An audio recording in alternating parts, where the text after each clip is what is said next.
Alright, so I've been playing some MTG Arena recently, and I really love Historic Brawl, but I keep running into this Rusko deck that has made me very angry every time I've played against it because it seems just so good. So I was like, okay, if I can't beat him, I might as well join him. So today, I'm just going to be playing a little bit of Historic Brawl using Rusko Clockmaker. He is a 4-drop 3/3 that basically enters the battlefield with a midnight clock, and then whenever you cast a non-creature spell, you put an hour counter on each midnight clock you control, and each opponent loses 1 life and gains 1 life. So he is our win con, he is our ramp, he is pretty much the entire deck, but it's pretty much just a bunch of removal and then some things to help us go somewhat more infinite, quote unquote, or be able to do more on our turns like Paradox Engine. But overall, it is a very powerful deck, so if you want to check it out, I will leave it in the description down below where you can get that. It is a little bit pricey in terms of rares and mythic with things like Paradox Engine, but a lot of these cards can be swapped out. If you don't have a specific counter spell or something, you can swap it for another counter spell.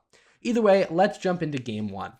Alrighty, so we have game 1 here. We are going against a Titania, which is kind of an interesting deck, but let's kind of see what happens here. So this is a 2-color deck, and we are missing our other color. However, our entire hand is blue, and we have 2 rocks that can tap for mana of any color. So I do think I'm going to keep it just because the Mind Stone feels pretty good, especially if we draw into a black source. We'll be able to play Rusko pretty early, and then Paradox Engine is a great pull. I'm going to play this Island, which I recently picked these up. These are some of my favorite land arts right next to the Theros ones. It looks like they're going to be a little aggressive off the start. Oh, we get the snow-covered swamp, which means next turn we can play Rusko, turn after that Paradox Engine, and then start really going crazy. So let's kind of see what happens here. That's a very good card to have with Titania. But yeah, it's going to be all about getting out Argoth. We kind of have to stop that from happening. Let's just play a Rusko. Not going to be able to really follow that up with much, but next turn we'll be able to. It is a little risky playing him with no protection, but the nice thing is that he pays for half of his commander tax just by the midnight clock entering. Now, I do worry about this deck being a little too fast, but we will see. We pretty much just have to lock down this game. The issue is the main way we win is by casting spells, so every 2 life they gain is actually a pretty significant amount. What I think I want to do is maybe just use this turn to... We're going to use this turn to play Replicating Ring.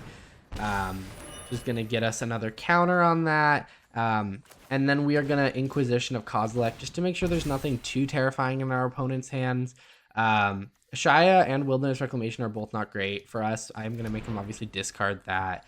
Shaya we can counter with Tail's End actually, but I'm also considering just disabling Titania, but I don't really think Titania is that scary until Argoth, and that can not happen at instant speed. So I think we're just going to pass and hold up the Tail's End just in case. I think this is one that deserves the counter spell here. So we're going to counter that just because I think turning all of the stuff into lands is kind of insane. It's too much mana. Reclamation Sage is going to come in, probably blowing up Midnight Clock, which does kind of suck. But it's still fine. That's going to make it harder for us to... be able to refill our hand, which is not great. I think we're just going to drop the Paradox Engine now. We're not going to be able to follow it up with a great play this turn, but hopefully next turn we can like Relic of Legends and we can kind of start looping. Because we'll have 3 mana rocks out, essentially anything that costs 3 or less that is not a creature is going to basically become free. And actually 4, because Relic of Legends will let us tap Rusko. Oh, dang, this is going to be a decent amount of damage. Oh, I guess it's just the 1. We are really going to need to get this under control. I'm really hoping for like a blink effect, which there are a couple of in the deck. If not, I think I can go use Inventor's Fair to get some stuff. Okay, that is good. So what we want to do, we want to tap these for mana.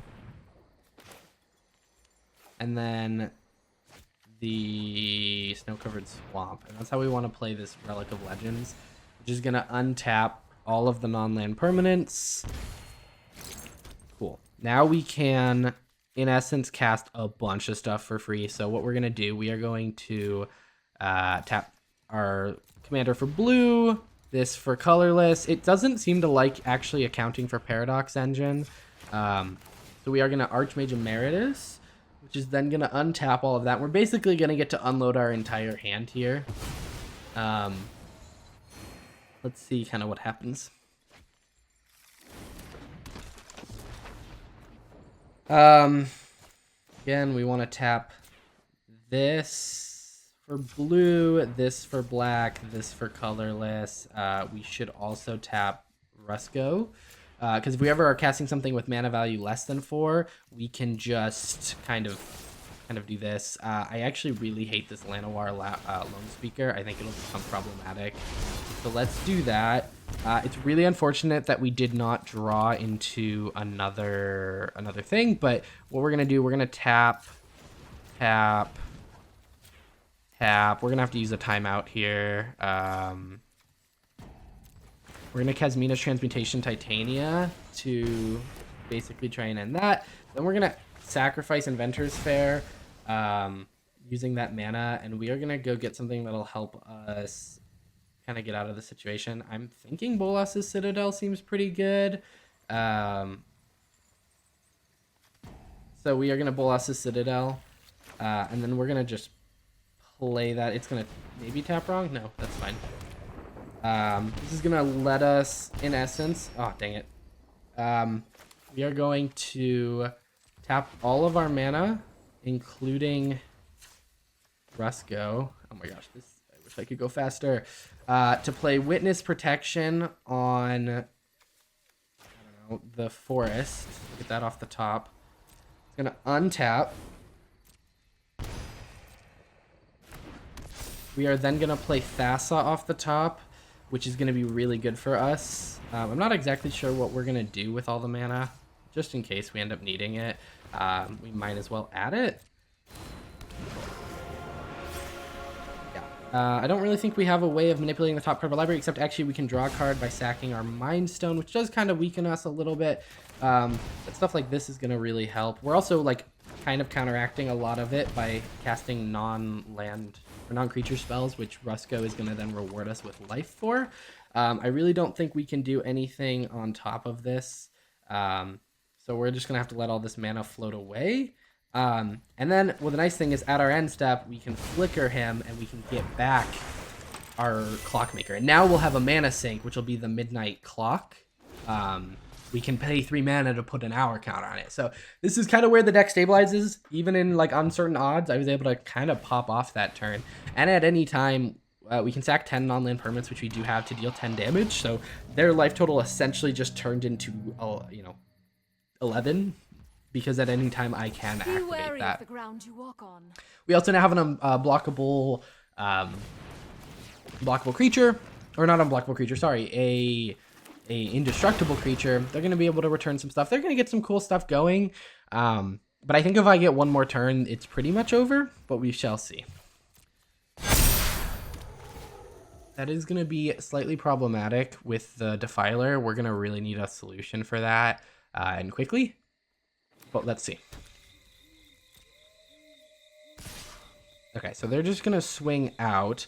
We're going to go to blockers. We're going to block that with that. That with that. Do they have any onboard pumps? I don't think so. That with that. That'll leave us taking 6, 8. So, yeah. Oh, yeah, that takes us down to 5, which does kind of reduce the power of Bolas's Citadel. Let's make sure we hold full control. I don't want to pass to my turn. We want to activate Midnight Clock as many times as we can, which I think is gonna be 3 times. We're gonna tap Thassa to do it. Yeah, and then that should be the last time we can activate it. Now we're going to have to be careful with Bolas's Citadel. That does actually really suck. I don't think we're dead necessarily, but the fact that that is... Ooh. So we really needed... I guess we know we're drawing that. We have to be careful. Okay, so... I think we're going to just put an hour counter on this. It doesn't actually make sense to do it right now. I think we're going to just have to probably tap stuff down on his turn. So we have the ability to do that with Thassa, so that Defiler isn't actually going to be coming at us. We just have to make sure we're putting a stop on, or we're stopping before his combat. This has been a really interesting game. This one is a little bit more dicey than I've experienced in the past. Okay, so before he moves to combat, we also are going to have to make sure we're dealing with Nissa on this next turn. The land shall conquer you. Okay, so before we pass to blockers, we are going to tap the Defiler. This pretty much removes any good attackers that he has, except he may attack with Titania, which unfortunately I am going to block. Like, I don't really want to give him back his commander. Oh, no. Okay. Then we're going to just put our counters because we really just want to rush this thing up to, well, to refill our hand, essentially. Okay. So what we're going to do, we're probably going to pay a bunch of mana. We want this to be specifically mana from Mana Rocks. To put this on this. Then we're going to basically tap this for a bunch of mana.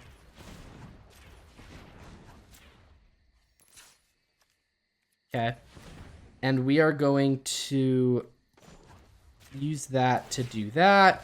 We're going to shuffle up, get 7 new cards, and this is pretty much where I think we win the game, just because now we have such a big hand. The issue is, a lot of it is counter spells, which is not actually as useful. This is... So we're going to use this to destroy a creature so that we don't lose any life. It's also then going to untap us. And draw us a card. Is it worth the 2 life to kill something? How many cards does he have in his graveyard? That? Okay, cool. We are going to destroy the Defiler. That is worth 2 life. It also gets us 1 card deeper into our library. Anything from this point is kind of scary to do, so what I think I'm going to do is... tap down his stuff just a little bit, enough so that we can maybe deal with Nissa.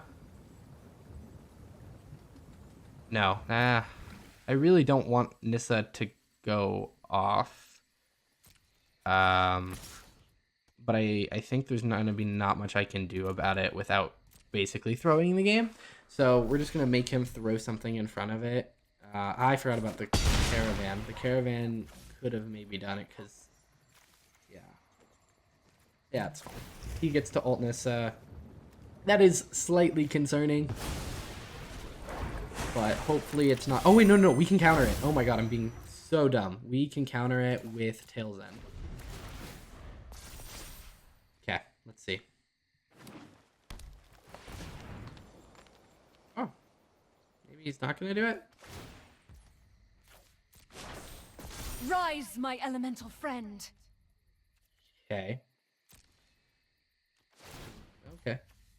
That's not exactly what I thought was going to end up happening, but we're going to rush this one because we have the mana to do so. There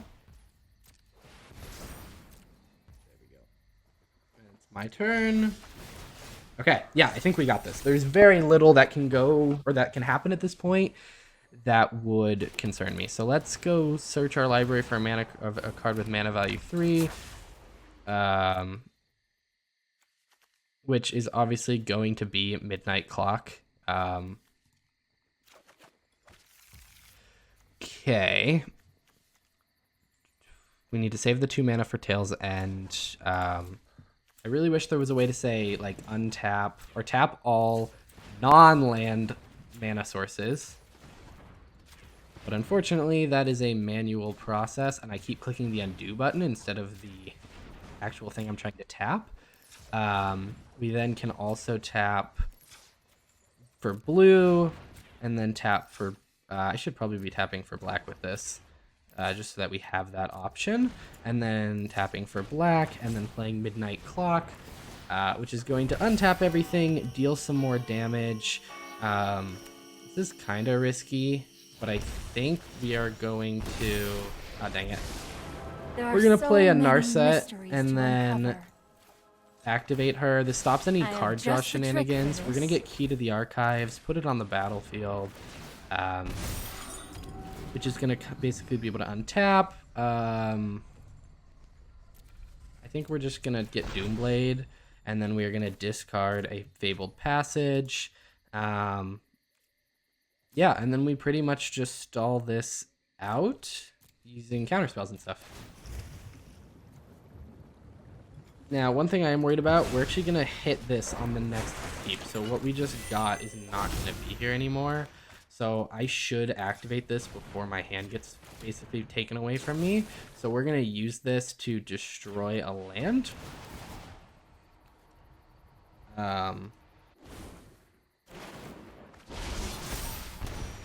We're going to then get the 12th counter, draw into a new hand. We get the Tail's End back, which is actually amazing. We get Otawara, which will also be really nice. Yeah, we're going to pass turn. That was kind of a misplay. Yeah, there's a lot happening, and this is kind of just a showcase of the deck. This is one of the more interesting ones. Okay, we're going to counter that.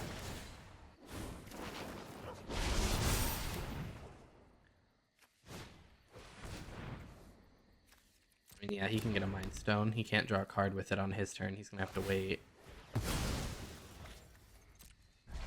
Narset's going to stop that.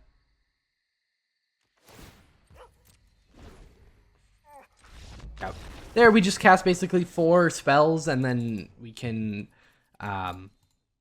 hit him with Bolas's Citadel. But that's kind of a showcase of the deck. Normally I do more than one game, but that game ended up being really, really long, and I don't like my videos to be too long. But it's kind of a good representation of it, even in a long form game where it looked like I was going to lose. You're able to really turn it around. There's a lot of resilience in the deck, and I really like it. I do think Rusko needs to be changed. He is an Alchemy card, so I expect they're never going to ban him, but they need to change something. I honestly think like it would still be a good commander, but I think they just need to remove the damage that he does when you cast a spell. Because right now the deck doesn't need to be built in a way that has win cons, and I think that's really the problem. You know, you can just focus entirely on the recovery and counter spells and removal, and you can focus around that and not have to focus around actually winning the game with it, which I think is kind of what draws the power. It's also a commander where it pays for half of its commander tax. It's part of the reason that Golos is such an amazing commander, is that when he enters, he searches for a land, so he pays for half his commander tax, meaning, yes, they can kill Rusko if you don't happen to have a counter spell open,